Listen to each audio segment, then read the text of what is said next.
فيلم كان السبب في اختراق شركة سوني من هاكرز محترفين، وكمان سرقوا منها كذا فيلم وسربوا سيناريو خاص بفيلم سبيكتر اللي هو ضمن سلسلة جيمس بوند المشهورة. في يوم 24 نوفمبر سنة 2014 موظفين شركة سوني للإنتاج السينمائي اتفاجئوا بصورة على شاشات الكمبيوتر بتاعتهم وفيها رسالة مكتوب فيها: تم الاختراق بواسطة جي او بي، تحذير، لقد حذرناكم بالفعل وهذه مجرد بداية، سنتابع ذلك حتى يتم الاستجابة لمطالبنا. لقد حصلنا على كل بياناتكم الداخلية السرية وفوق السرية، إن لم تطيعونا فإننا سنعرض تلك البيانات للعالم أجمع، وهذا سيتوقف على ما ستفعلونه حتى يوم 24 نوفمبر الساعة 11 مساء. ومع الرسالة روابط ملفات خاصة ببيانات الشركة. بعد يوم 24 نوفمبر وكالات الأنباء العالمية وصلتها رسالة من شخص بيدعي بأنه أحد المخترقين، ومع الرسالة جزء من الملفات اللي استولى عليها المخترقين للتأكيد على صحة الرسالة اللي بتقول: نحن نتطلع للمساواة ولكن سوني لا تفعل المثل، إنها حرب متصاعدة، لقد استطعنا السيطرة على سوني لأنها لم تغلق أبوابها جيدا، لذلك فلقد تعاوننا مع أشخاص من سوني لهم نفس الاهتمامات للدخول، نعتذر لأننا لن نستطيع قول المزيد لأن سلامة الفريق أمر مهم. وتحت الرسالة توقيع حراس السلام اللي هو فسر الاختصار جي او بي يعني Guardians of Peace. والملفات اللي مع الرسالة فيها بيانات مهمة زي حسابات وكلمات المرور الخاصة بموظفين الشركة، ومعها سيناريو كامل خاص بفيلم سبيكتر اللي هو ضمن سلسلة جيمس بوند. بعدها في يوم 27 نوفمبر سنة 2014 صحي رؤساء شركة سوني على كارثة، وهي إن 5 أفلام جديدة من إنتاج الشركة تم تسريبها على الإنترنت على مواقع التحميل. واحد منهم كان بيتعرض فعلا في السينمات وأربعة لسه ما تعرضوش، وهم فيلم فيوري وفيلم أني وفيلم مستر تيرنر وفيلم ستيل أليس وفيلم تو رايت لاف اون اير ارمز. ملايين التحميلات تمت للأفلام دي اللي كانت السبب في خسارة الشركة ملايين الدولارات. واتضح بعدها إن كوريا الشمالية اخترقت سوني بسبب فيلم اسمه ذا انترفيو، وده فيلم أمريكي بيتريق على رئيس كوريا الشمالية. طب ازاي شركة سوني عرفت ان كوريا الشمالية هي السبب في الاختراق؟ بمجرد ما حصل الاختراق شركة سوني بلغت المباحث الفيدرالية FBI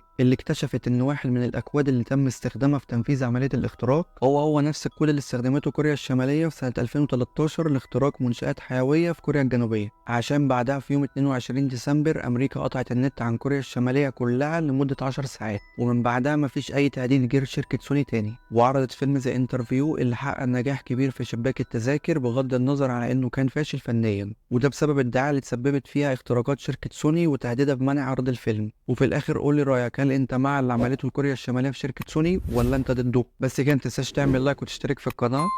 سلام.